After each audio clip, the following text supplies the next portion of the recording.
Hei Indonesiaku, hei negeriku tercinta, maksiat apa yang kau perbuat, dosa apa yang kau lakukan?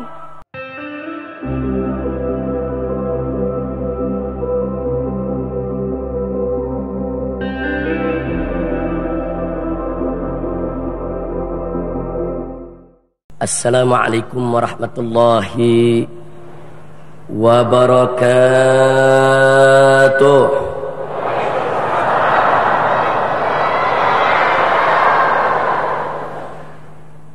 Bismillah,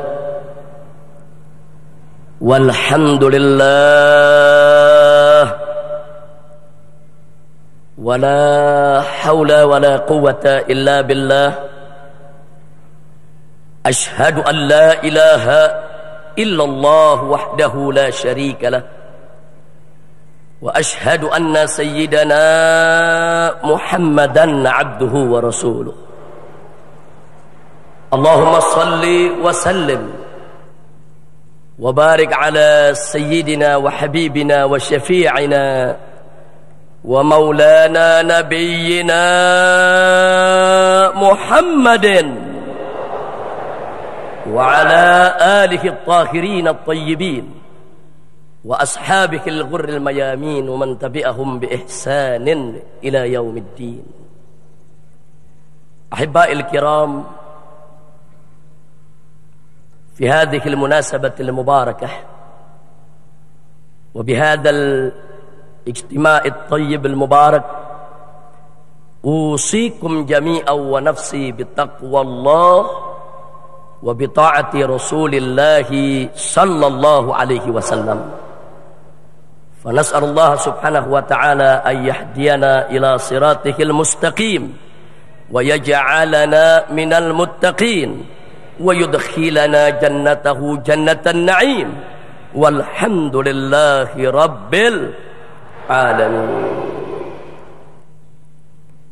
Kepada para habaib, para alim ulama yang saya cintai, kepada segenap jajaran umara yang sama kita hormati, kepada segenap panitia penyelenggara yang sama kita sayangi, dan kepada seluruh kaum muslimin dan muslimat, hadirin wa hadirat rahimakumullah.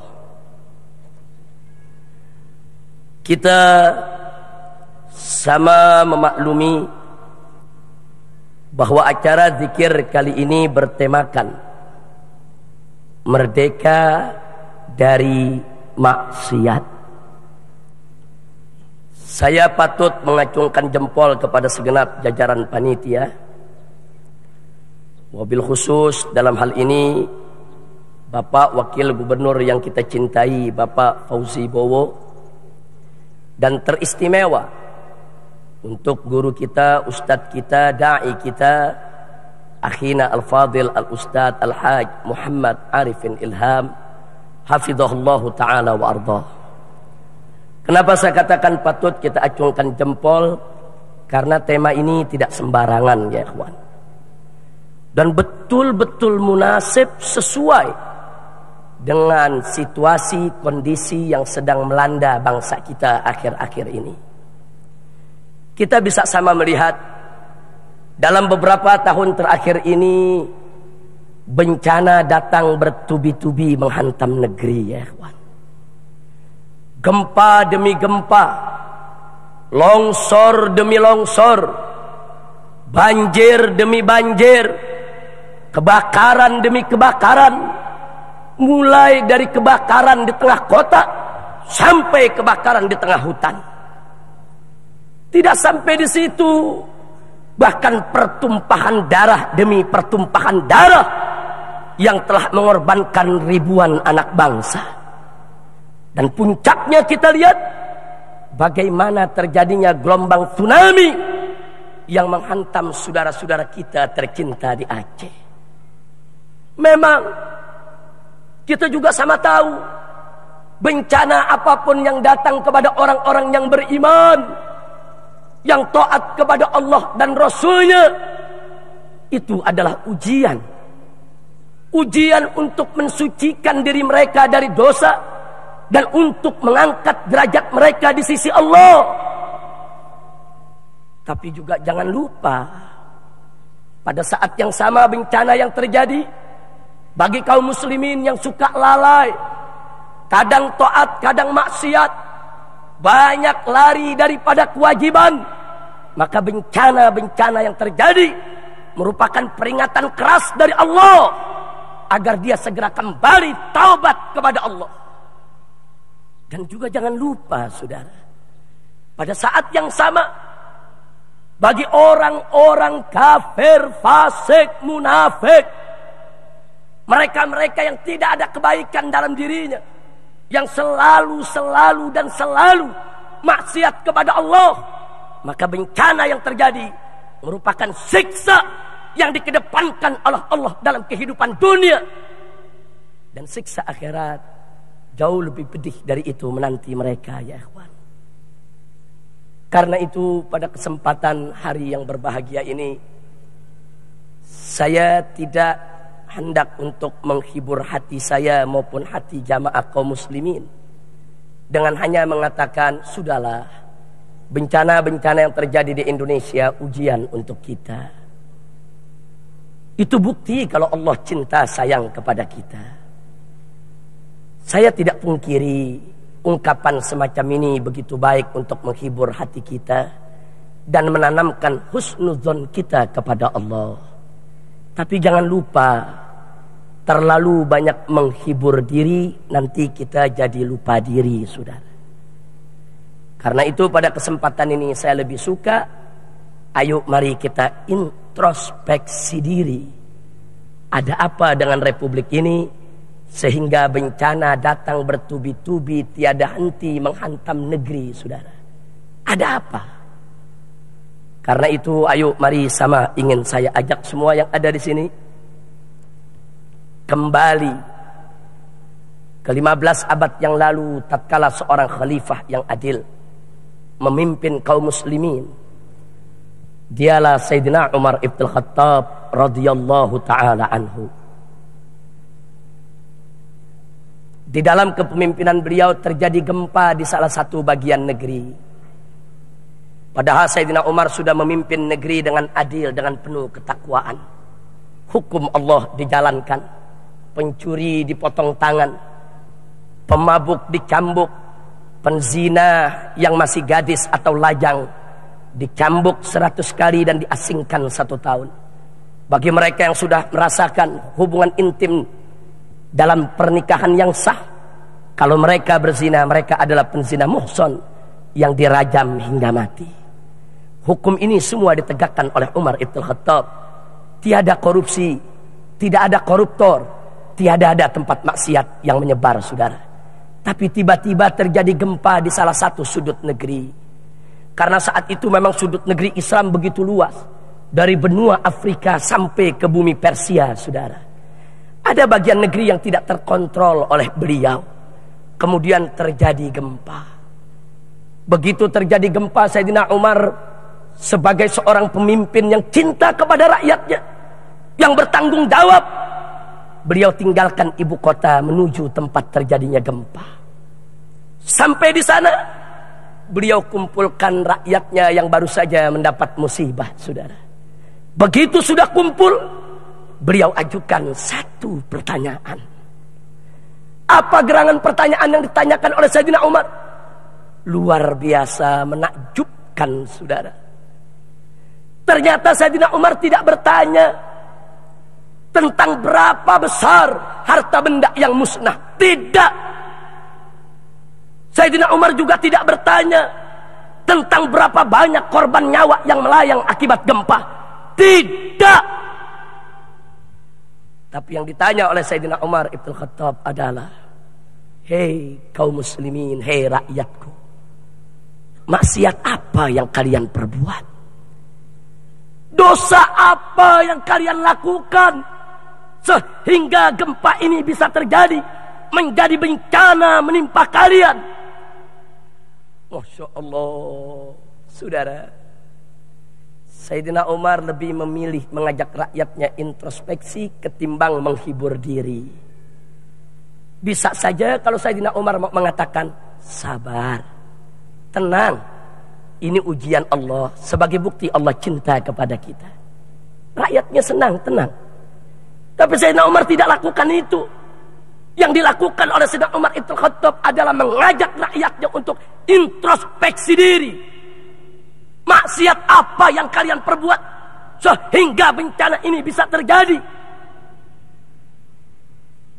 Karenanya ibadallah, ini yang tadi saya katakan, bahwa pertanyaan Sayyidina Umar mengagumkan dan mengagetkan banyak orang. Beliau tanpa tedeng aling-aling, terbuka, fair, terus terang. Beliau tidak takut rakyatnya tersinggung kepada beliau, tidak. Beliau tanyakan dengan tulus kepada rakyatnya untuk mengajak mereka introspeksi diri. Jadi bukan mengintrospeksi orang lain, tapi introspeksi diri. Baik ibadallah, dari pertanyaan ini muncul pertanyaan lain di benak kita. Ada apa Sayyidina Umar menghubungkan antara gempa bumi dengan dosa? Ada apa Sayyidina Umar menghubungkan antara bencana dengan maksiat? Ada apa? Karena di dalam Al-Quranul Karim tegas Allah menyatakan, faqala ta'ala, wa ma kunna muhlikil qura illa wa ahluha zalimun. Kata Allah dalam Al-Quranul Karim, tidak sekali-kali kami binasakan suatu negeri, kami hancurkan suatu perkampungan, kami hancurkan suatu wilayah, kecuali penduduk di negeri tersebut sudah menjadi orang-orang yang zalim. Jadi kalau sudah terlalu banyak kezaliman, niscaya bencana akan datang, saudara. Kemudian kalau kita lihat lagi firman Allah yang lainnya, faqala ta'ala, walau anna ahlal qura amanu wattaqau lafatahna alaihim barakatin minas sama'i wal ard walakin kadzabu fa'akhadnahum bima kanu yaksibun. Shadaqallahul azim. Kata Allah di dalam ayat ini, walau anna ahlal qura, andai kata penduduk negeri-negeri amanu wattaqau, beriman dan bertakwa, Allah berjanji la fatahna alaihim barakah, niscaya akan kami buka atas penduduk negeri tersebut untuk mereka, bagi mereka, buat mereka barakat, aneka macam keberkahan, minas sama'i wal ard, baik yang datang dari langit maupun dari bumi. Walakin kadzabu, akan tetapi saudara sayang sejuta sayang, kadzabu, penduduk negeri-negeri banyak yang mendustakan ayat-ayat Allah, mendustakan agama Allah, mendustakan hukum Allah. Lalu apa yang terjadi? Fa'akhadnahum bima kanu yaksibun, maka kami hukum mereka, kata Allah, dengan apa yang mereka perbuat. Dari ayat ini jelas Allah menyampaikan kepada kita dua keputusan, dua sunnatullah. Yang pertama, kalau penduduk satu negeri beriman dan bertakwa kepada Allah, Allah pasti berkahi mereka, sehingga mereka akan jauh dari bencana dan mara bahaya. Yang kedua sebaliknya, bila penduduk satu negeri maksiat kepada Allah, kemungkaran merajalela di mana-mana tanpa ada kepedulian untuk menegakkan amar ma'ruf nahi munkarnya, maka siap-siap bencana pasti datang, saudara. Dan ingat, kalau bencana sudah datang, Allah berfirman dalam Al-Quranul Karim, faqala ta'ala, wattaqu fitnatan la tusibanna alladhina zalamu minkum khassah. Kata Allah, wattaqu, takut dong kamu sekalian, pelihara dong, jaga dong, jaga, kata Allah, kamu punya diri.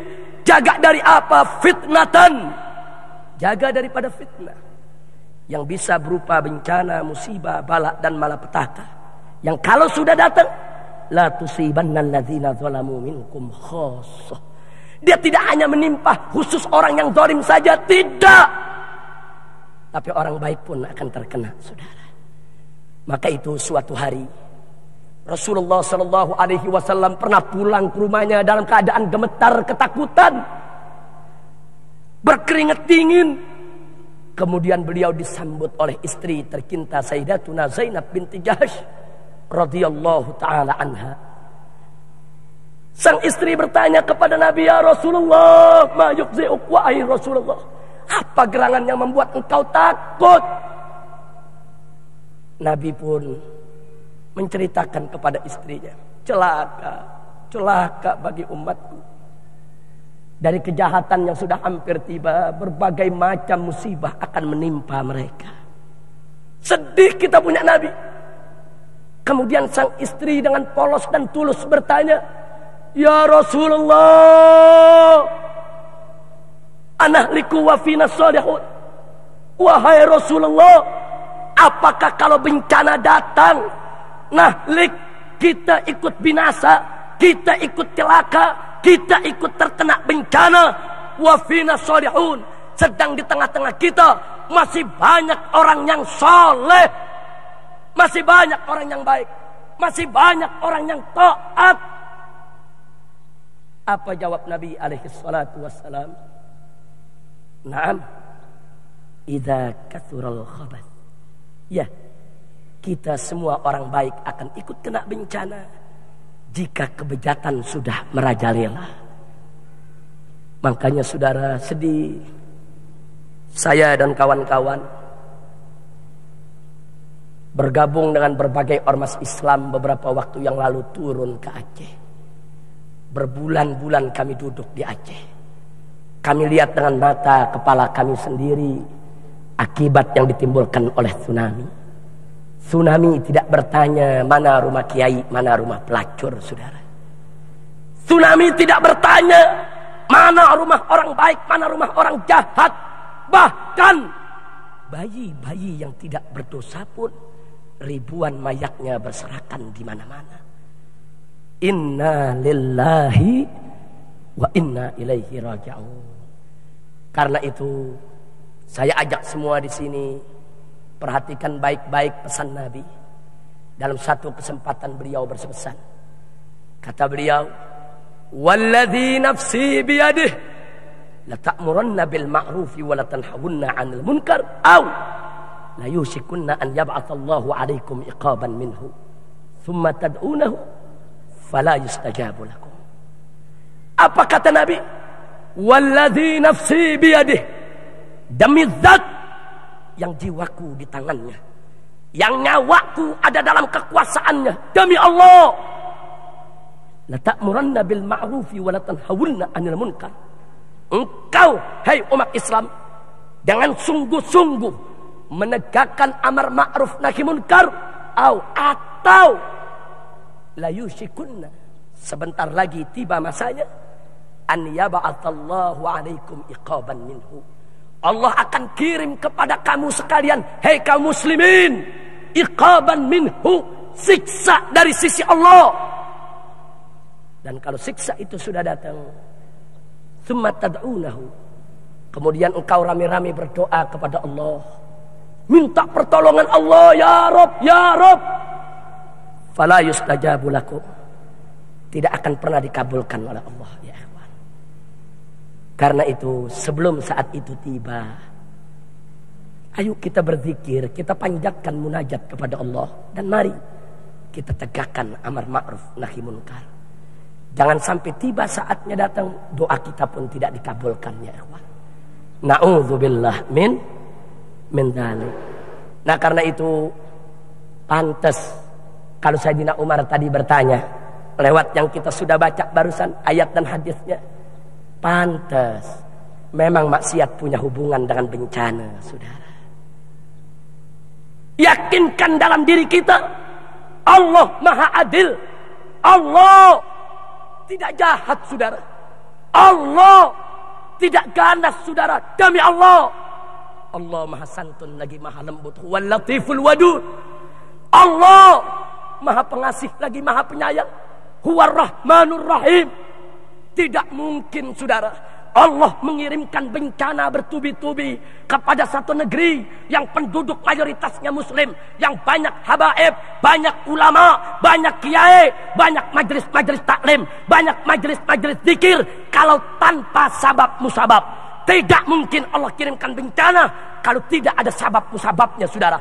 Pasti ada sesuatu yang tidak beres di negeri ini sehingga bencana datang bertubi-tubi. Makanya kalau bencana datang ke Aceh, jangan hanya menyalahkan orang Aceh. Aceh adalah bagian dari negara kesatuan Republik Indonesia, saudara. Siapapun yang berbuat maksiat di negeri ini, dari pejabat sampai rakyat, dari ulama sampai santri, mereka semua ikut menanam andil di dalam mengundang bencana yang datang dari sisi Allah. Belum terlambat, pintu taubat selalu terbuka sebelum matahari terbit, yaitu dari sebelah barat ya kawan. Maka itu yuk mari dekatkan diri kita kepada Allah, merdekakan bangsa kita dari segala kemaksiatan, insya Allah. Nah untuk itu ya ikhwan, pada akhirnya saya ingin mengajak semua, mari sekejap pertanyaan Sayyidina Umar tadi kita tanya kepada bangsa ini saudara. Tadi Sayyidina Umar bertanya, maksiat apa yang kau perbuat? Sekarang mari kita bertanya, hei Indonesiaku, hei negeriku tercinta, musibah datang bertubi-tubi, bencana datang silih berganti, tiada henti menghantam negeri. Hei Indonesiaku, hei negeriku tercinta, maksiat apa yang kau perbuat? Dosa apa yang kau lakukan sehingga bencana datang bertubi-tubi menghantam negeri? Tanyakan juga kepada para pejabat di negeri ini. Hei para pejabat, maksiat apa yang kau perbuat sehingga bencana datang menghantam kau punya rakyat? Tanyakan juga kepada ulama di negeri ini. Hei para ulama, maksiat apa yang selama ini kau biarkan, yang selama ini kau diamkan, yang selama ini tidak kau cegah sehingga mengundang bencana dari sisi Allah? Dan lebih utama dari itu, tanyakan kepada diri kita masing-masing saudara. Dosa apa yang sudah kita buat? Dosa apa yang sudah kita lakukan? Tubu ilallah taubatan nasuha. Mari kita taubat kembali kepada Allah dengan sebenar-benarnya taubat. Mari kita merdekakan republik ini dari maksiat.